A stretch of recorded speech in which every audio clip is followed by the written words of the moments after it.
आप सबों को मेरा जोहार, जय झारखंड एंड जय हिंद। मेरा नाम धोनी सोरेन है। हमारी पैदाइश अंग्रेज के ज़माने में एक छोटा सा गांव बुआरी जोर जो गोड्डा जिले में पड़ता है हुआ था। बड़ी मुश्किल से वहां से किसी तरह से पढ़ के निकले और जब दुमका जिला स्कूल आए तब हमारा सोच विचार बदल गया और वहीं हम डॉक्टर बनने के लिए सोच लिए। और चूंकि यहाँ उस समय कोई कॉलेज नहीं था इसलिए पटना साइंस कॉलेज में भर्ती हुए और वहाँ पढ़ाई करने के बाद डॉक्टरी पढ़े।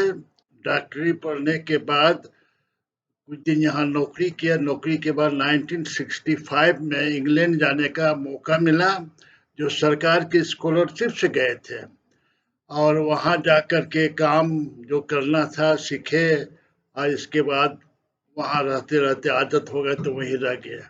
फिर भी हम भारत को भुलाए नहीं हैं, अपना जो मातृभूमि है हमेशा याद करते हैं और यहाँ के रहने वाले का भी बहुत प्यार से याद करते हैं, खास करके झारखंड के लोगों को जहाँ हमारी पैदाइश हुई थी। और हमें हर एक साल आते जाते रहते हैं और अपने तौर पर छोटा मोटा काम करते हैं, सामाजिक एजुकेशनल और चैरिटी का काम।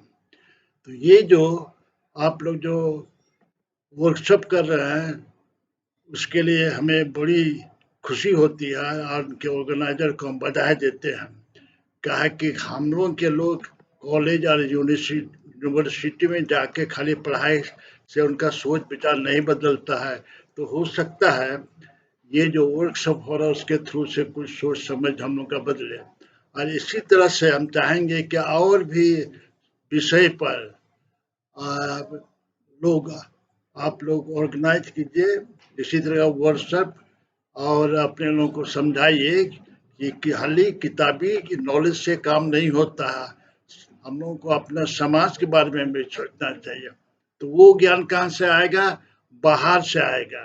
बाजार में दूसरे लोगों से बातचीत करके उनसे सीखना पड़ेगा।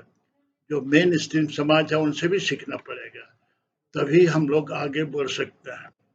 तो हम तो अनुरोध करते हैं कि आप लोग एक छोटी सी मैसेज आप लोग को दे रहे हैं कि खाली किताब पढ़ने से नहीं होगा, हम लोग को उसके बाहर का नॉलेज भी प्रयास करके अपनाना होगा, तब हम लोग आगे बढ़ सकते हैं।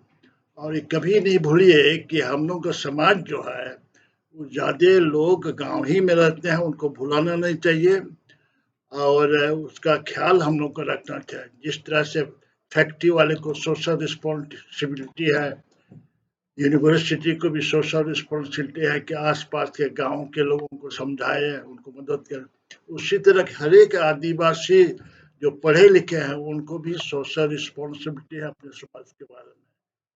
तो मैसेज हमारा यही है, गांव को नहीं भूलिए, अपने समाज को नहीं भूलिए, भाषा नहीं समझिए, कस्टम ट्रेडिशन नहीं भूलिए और उसको साथ में उठाने का प्रयास कीजिए। धन्यवाद। कैसे सुनेंगे जी इसको? बंद बंद ईमेल इसी को बंद करें।